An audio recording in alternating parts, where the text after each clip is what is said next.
உங்க காலில் இருக்க கயிறு அகருகணும்னா முதல்ல நகருங்க, move on, go and explore. உடைக்க பாருங்க. பூட்டிய கதவு என்றாலும் பயம், திறந்த கதவு என்றாலும் பயம்னு இருப்போம்னா கடைசி வரைக்கும் ஒரு கதவு நமக்காக திறக்க போறதே இல்லை. ஒரு ராஜா கதை, கஜானா கதை, நான் அடிக்கடி இது சொல்லுவேன். எனக்கு ரொம்ப பிடிச்ச ஒரு கதை அது. மனிதர்கள் நிறைய அப்ரோச் பண்றதே இல்லை அப்படிங்கிறதுக்கு. ஒரு ஊர்ல ஒரு ராஜா கஜானா நிறைய தங்கமும் காசுமா வச்சிருக்கார். அந்த கஜானாவுடைய சாவி தொலைஞ்சு போகுது. அவர் ஒரு அனௌன்ஸ்மெண்ட் கொடுக்குறார். எப்பா, இந்த கஜானாவுடைய சாவி தொலைஞ்சு போச்சு, உள்ள காசு பணம்லாம் இருக்குது, தங்கம்லாம் இருக்குது, யார் இதை ஓப்பன் பண்ணுறாங்களோ உள்ள இருக்கிறதுல பாதியை நீங்கள் எடுத்துக்கலாம் அப்படின்னு சொல்கிறார். உடனே எல்லாரும் வர்றாங்க. அப்போ ஒரே ஒரு கண்டிஷன் மட்டும் போகிறார். உள்ள இருக்கிறதுல பாதியை நீங்கள் எடுத்துக்கலாம், ஆனால் ஒரே ஒரு கண்டிஷன், பூட்டை தொடக்கூடாது அப்படிங்கிற. பூட்டை தொடக்கூடாது அப்படின்னு. பூட்டை தொடக்காமனா ஏதோ ஒன்று பண்ண, மந்திரம் பண்ணு, இல்லை கணித சூத்திரங்கள் சொல்லு, இல்லை வேற ஏதோ பண்ணிக்க, ஆனால் நீ பூட்டை தொடாமல் கதவை திறக்கணும் அப்படிங்கிறது கண்டிஷன். எல்லாரும் வராங்க. மெத்த படித்த மேதாவிகளிலிருந்து எல்லா விஷயங்களும் தெரிந்தவங்களாம் வர்றாங்க. யாரோ ஒருத்தர் மந்திரம் சொல்கிறாரு, ஒருத்தர் சூத்திரம் சொல்கிறாரு, என்னென்னமோ பண்ணுறாரு, கத்துறாங்க, கதறாங்க, கதவு திறக்கவே இல்லை. அப்போ நம்மள மாதிரி சும்மா கூட இந்த குமார் ஒருத்தர் அங்கே போகிறாப்புல. போயிட்டு மண்ணா நான் ட்ரை பண்ணட்டுமா அப்படின்னு கேட்குறப்ப, நாங்களாம் இவ்வளோ பெரிய வித்வான்கள் புத்திசாலிகள்லாம் இருக்கிறோம், எங்களாலே கதவை திறக்கமில்ல, நீ எப்போ திறப்ப அப்படின்னு கேட்குறாங்க.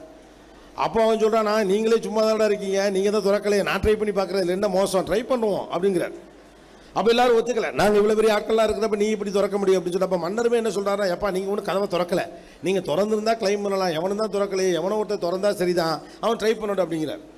அப்போ அவன் என்ன பண்ணுறான், கிடுக்கிட்டு கதவை நோக்கி போகிறான். கிடுக்கிட்டுன்னு கதவை நோக்கி போகிறான். அப்போ எல்லாரும் கத்துறாங்க, என்ன கதவை நோக்கி போகிற, பூட்டை திறக்கிறாங்கிறதா கண்டிஷனு, இது நாங்களே பண்ணுவோமே அப்படின்னு.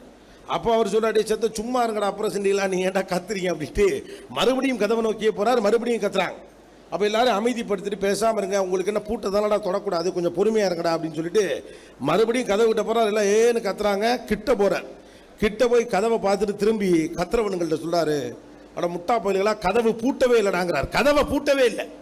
பூட்டாத கதவை தூரத்துலேருந்து திறக்க ட்ரை பண்ணாதீங்க, கிட்ட போய் பாருங்க, அந்த கதவு திறக்கும் கதவா, பூட்டப்பட்ட கதவா, பூட்டப்படாத கதவான்னு தெரியணும். பூட்டாத கதவையே நீங்கள் பூட்டி இருக்குன்னு நினச்சிக்கிட்டு உட்காந்துருந்தீங்கன்னா உங்கள் கெப்பாசிட்டி என்னன்னு உங்களுக்கு தெரியாது. If you want to check that what kind of ties you have, உங்கள் கால்களில் கட்டப்பட்டிருக்கக்கூடிய கயிறும் சங்கிலியும் என்னவென்று தெரிய வேண்டும் என்றால் முதல்ல நீங்கள் நகரணும். ட்ரை பண்ணி பாருங்க, எக்ஸ்ப்ளோர் பண்ணி பாருங்க. ஜெயிக்கணுங்கிற அவசியம் இல்லை. ஒரு தடவை ட்ரை பண்ணி பாருங்க, தப்பு இல்லை. முயற்சி பண்ணி பாருங்க, நடக்கும் நடக்காதுல அப்புறமா போட்டும். ஜெயிக்கிறது தோக்கலாம் நாம முடிவு எடுக்கிறதா. நாமளா முடிவு பண்ணுற வரைக்கும் நம்ம தோத்தம்னு எவனை அறிவிக்கலாம் முடியாது. வளர்ந்தமா இல்லையாங்கிறது நாம தான் முடிவு பண்ணணும். இப்போ இருக்கக்கூடிய எல்லாரும் மிகப்பெரிய வெற்றி அடைவதற்கான ஒரு பெரிய இலக்கு உங்களுக்கு. சினிமாவில் ஏதாவது ஒரு வெற்றிகரமான பாட்டை போட்டால் எல்லாரும் கைத்தட்டோம், ஏன்னா எல்லாருக்கும் அந்த இடத்துல இருக்கணும்னு ஆசையாக இருக்கு. ஆனால் அதுக்கு ஏதாவது ஒன்று செய்யணுங்கிற இன்ட்ரெஸ்ட் நமக்கு இருக்கணும்ல.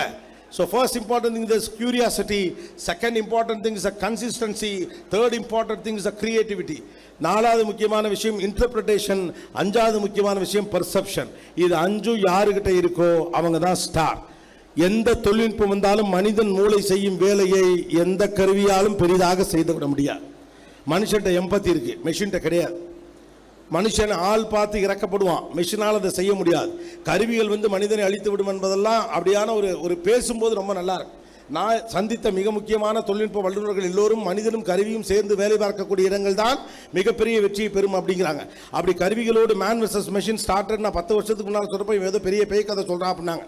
மேன் வர்சஸ் மெஷின்ங்கிற வார் ஸ்டார்ட் பண்ணி 10-15 வருஷத்துக்கு மேலே ஆயிடுச்சு. Go and check. ஏன்னா இப்படியான ஒரு இன்ஜினியரிங் பேஸில் இருக்கக்கூடிய நீங்கள் உலகத்தில், நான் எப்போதுமே சொல்லுவேன், உலகத்தின் பெரும் பணக்காரர்கள் எல்லாருமே இன்ஜினியர்கள் தான். தெரியல, அமேசானோட ஓனர் இன்ஜினியர் தான், அம்பானி இன்ஜினியர் தான், மைக்ரோசாஃப்ட் பில்கேட்ஸ் இன்ஜினியர் தான், மார்க் ஜூக்கர்பர்க் இன்ஜினியர் தான், இங்கே நீங்கள் பார்க்கக்கூடிய HCLுடைய தலைவர் இன்ஜினியர் தான். இந்த உலகத்தில் எல்லாருமே இன்ஜினியர் தான்.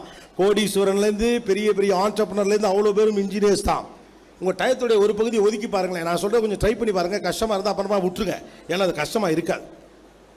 வாரத்திற்கு ஒரு முறையாவது ஒரு குளோபல் லீடரோட பேச்சை கேளுங்க. அது பிஸ்னஸ் லீடராக இருக்கட்டும், இல்லை உங்களுக்கு பிடிச்ச அரசியல் தலைவராக இருக்கட்டும், இல்லை உங்களுக்கு பிடிச்ச ஒரு மேசை பேச்சாளராக இருக்கட்டும், இல்லை ஒரு புத்தகத்தை பற்றின ஒரு டிரான்ஸ்கிரிப்ஷனாக இருக்கட்டும். ரிச் டாட் புவர் டாட்னு ஏதோ ஒரு புத்தகம் இருக்கு, அது ஒரு ஆடியோ புக்காக இருக்கு, கேளுங்க.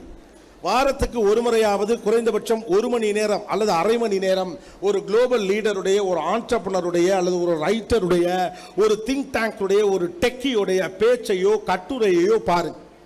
வாரத்திற்கு ஒரு முறையாவது பிடித்த புத்தகத்திலிருந்து 10 பக்கம் படியுங்கள். அது எந்த பக்கத்தில் தொடங்கி எந்த பக்கத்தில் வேண்டுமானாலும் இருக்கட்டும். 1வது பக்கத்திலிருந்து 10வது பக்கம் தான் படிக்கணுங்க அவசியம் இல்லை. நீங்கள் திறக்கும் போது ஆரம்பிக்கிற 15வது பக்கத்திலேருந்து 25வது பக்கம் வரைக்கும் படிங்க. என்ன கருமமோ படிப்போம், மண்டையில் ஏறுது ஏறலை, இதனால எனக்கு என்ன பயன் இல்லை. நான் அதையும் டே காலேஜ்னு சொல்கிறேன். இதனால் டே காலேஜ்னு சொல்கிறான்னு உங்களுக்கு தோணும். ஏன்னா நான் ஈவினிங் காலேஜில் படித்த பையன், அதனால் எனக்கு இது டே காலேஜ். எல்லோரும் காலேஜ் முடிச்சுட்டு டயர்டாக 5 மணிக்கு போகிறப்ப நாங்களாம் புது ட்ரெஸ் போட்டுக்கிட்டு 5 மணிக்கு தான் காலேஜுக்கு போவோம். என் காலேஜ் 5 to 8. நான் bachelor of business administration national கல்லூரியில் படிக்கிறப்போ அங்கே ஈவினிங் காலேஜில் மட்டும்தான் பிபிஏ இருந்துச்சு. பாரதிதாசன் யூனிவர்சிட்டியில் ஒரே காலேஜில் தான் நேஷனல் காலேஜ். 5 to 8 தான் எங்கள் கிளாஸ். எனக்கு ஒரு மெயின் ஸ்ட்ரீம் காலேஜில் சேர்ந்து படிக்க முடியல. பிகாஸ் நான் எதிர்பார்த்த கோர்ஸ் அங்கே இல்லை. ஆசையாக இருக்கும், டே முழுக்க காலேஜில் இருக்கானுங்களே, நம்மளாம் ரூம்லேயே மேன்ஷன்லேயே உட்காந்துருக்கோம். அப்போ நான் என்ன பண்ணுவேன்னா, திருச்சி சிந்தாமணியில் ஒரு லைப்ரரி இருக்குது, அரசாங்க லைப்ரரி. காலையில் பசங்களாம் காலேஜ் கிளம்புறப்ப நானும் சேர்ந்து கூட கிளம்பிடுவேன். அவங்க எல்லாம் பஸ் ஏறினோடனே நான் போய் லைப்ரரியில் உட்காந்துருவேன். லைப்ரரியோடு சேர்ந்து லைப்ரரியை திறப்பேன், புக்கெல்லாம் எடுத்து அடுக்கி வைப்பேன், ஏதோ ஒரு புத்தகத்தை படிப்பேன். இதுதான் நமக்கு ஸ்டாண்டர்ட். மத்தியானம் அங்கே ஒரு லஞ்ச் சாப்பிடுவேன், கீழே அளவு சாப்பாடு இருக்கும். சாப்பிட்டுட்டு ஒரு 2:30-3 மணிக்கு மேலே மெதுவாக அப்படியே கிளம்பி நடந்து ரூமுக்கு போயிட்டு ஒரு உத்வேகத்தை தந்தது. Create some interest guys, bore அடிச்சு கிடைக்காதீங்க. Create some interest for you people. ஏதாவது ஒரு இன்ட்ரெஸ்ட்டை தேடுங்க, ஏதாவது சுவிட்சை பிடிச்சி ஆன் பண்ணுங்க, எதையாவது ஒயரை பிடிச்சி அருங்க, பல்லில் கடிச்சு 2 ஒயரை கனெக்ட் பண்ணி ஏதாவது ஒன்று பண்ணுங்க. எல்லாம் கடிச்சு முடிச்சு விட்டு 4 வருஷம் படிச்சு விட்டு பல்பு கழட்டி மாட்ட தெரியலன்னா பஞ்சாயத்து பண்ணிட்டு இருக்காங்க. எந்த ஒயர் எங்கே போகுது, இது என்ன ஏ மைனஸா ஏ ப்ளஸ்ஸா, ஏதோ ஒன்று பண்ணுங்க, பிரித்து பாருங்க, go and check it out. எனக்கு ஒரே ஒன்று தான், நாங்கள்லாம் வேலையாளாகவே இருந்துட்டோம், அடுத்த தலைமுறை முதலாளியாயிருங்க, அவ்வளோதான் வைக்கிற வேண்டுகோள், வேற ஒன்றும் இல்லை. அதுக்கான அறிவு, வாய்ப்பு, சூழல் எல்லாம் இருக்கு. அது ஒரு உணர்வு, மேலிருந்து வந்து நின்று 4 பேருக்கு நல்லது கெட்டது செய்யறதுங்கிற உணர்வு. அந்த உணர்வோடு இருங்க. தேவையில்லாத விஷயத்தை காம்ப்ளிகேஷன் பண்ணிக்காங்க. திஸ் இஸ் த ஏஜ், இதுதான் கோல்டன் ஏஜ் அப்படின்னு சொல்லுவாங்க. You guys are sitting on a golden mine. ஒரு தங்கச் சுரங்கத்தின் மேல் நீங்கள் உட்கார்ந்து இருக்கிறீர்கள், அந்த வயசு இது. தேவையில்லாத விஷயத்துலலாம் நேரத்தை செலவு பண்ணி வேஸ்ட் பண்ணிட்டு போகாதீங்க. உங்களுடைய வெற்றியை தீர்மானிப்பது உங்களுடைய அறிவு மட்டும் இல்லை, உங்களுடைய ஒழுக்கம் தான். உங்களுடைய ஹார்ட் ஒர்க்கையும் சக்ஸஸையும் பிரிட்ஜ் பண்ணக்கூடிய ஒரே விஷயத்துக்கு பேர் டிசிப்ளின். அட் எனி காஸ்ட் தேவையில்லாத உங்கள் மனசாட்சிக்கு ஒப்பாத ஒரு விஷயத்தில் போய் தலையை விடவே விடாதீர்கள். 1. 2வது, கடைசியாக ஒரு முறை என்று யார் சொன்னாலும் அந்த தவறை திரும்ப திரும்ப செய்யாதீர்கள். 3வது, எல்லா மனுஷனுக்குள்ளே ஒரு அலாரம் இருக்கு, அது சொல்லும் இது நம்ம அறிவுக்கு உகந்த இடமல்ல, இங்கே இருக்கக்கூடாதுன்னு அது சொல்லும். இவரோடு பழகக்கூடாதுன்னு அது சொல்லும். இந்த தப்பை செய்யக்கூடாதுன்னு அது சொல்லும். அந்த அலாரம் அடிக்கிறப்ப கேட்டுக்குங்க. வெளியிலேருந்து ஒருத்தன் பார்த்து சொல்லணுங்கிற அவசியம்லாம் இல்லை. நல்ல குடும்ப பின்னணியிலேருந்து நம்ம வளர்ந்து வந்திருக்கோம்.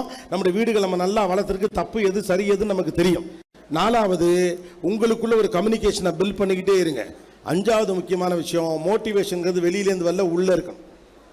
இப்போ காந்தி வந்து ஹரிச்சந்திர நாடகம் பார்த்து பொய் சொல்லக்கூடாது அப்படின்னு முடிவெடுத்தான்னு படிச்சிருப்போம் இல்லையா? ஸ்கூல்லலாம் படித்தோம்ல, நீங்களாம் படிச்சீங்களான்னு தெரியல, எங்கள் சிலபஸில் வச்சுருந்தாங்க. ஹரிச்சந்திர நாடகம் பார்த்த காந்தி என்ன செய்கிறார்? அவரை போலவே பொய் சொல்லக்கூடாது என்று முடிவெடுக்கிறார்.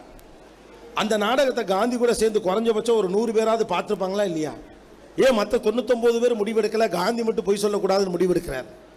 ஏன்னா பொய் சொல்லக்கூடாதுங்கிற எண்ணம் காந்திக்குள்ள ஏற்கனவே இருந்துச்சு. அந்த எண்ணம் ஹரிச்சந்திர நாடகத்தால் வலுப்பெற்றது. மோட்டிவேஷனும், ஜெயிக்கணுங்கிற எண்ணமும், போராடணுங்கிற எண்ணமும், அடுத்த கட்டத்துக்கு போகணுங்கிற எண்ணமும் உங்களுக்குள் இல்லாத வரைக்கும் எத்தனை கோபிநாத் வந்து பேசினாலும் அது வெளியில் வர போகிறதில்ல.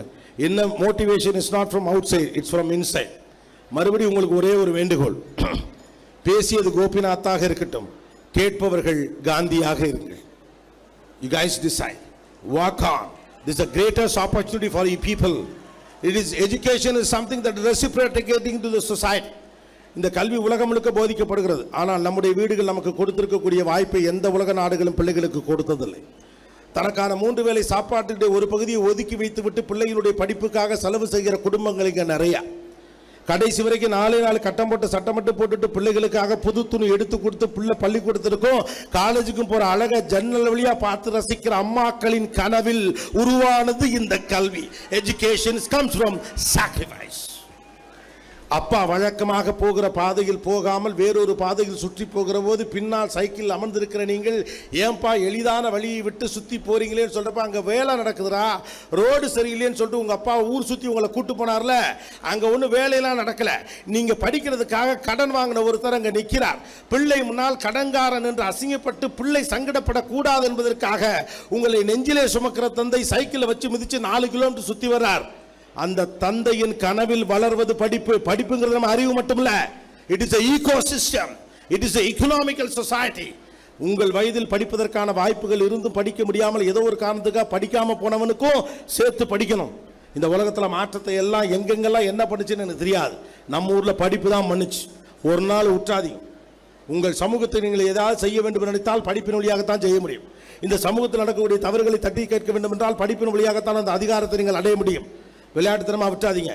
ஜாலியாக இருக்கலாம், இருந்துக்கங்க, தப்பில்லை. பொறுப்பிலிருந்து விலகி ஜாலியாக இருந்தாதீங்க. பொறுப்போடு இருப்பதுதான் ஜாலின்னு உங்களுக்கு புரிகிற ஒரு நாள் வருகிற போது இயல்பாகவே உங்கள் பலம் என்னவென்று நீங்கள் தாங்களாக அறிந்து கொள்வீர்கள். நாங்கள் விட்டதை நீங்கள் பிடிங்க.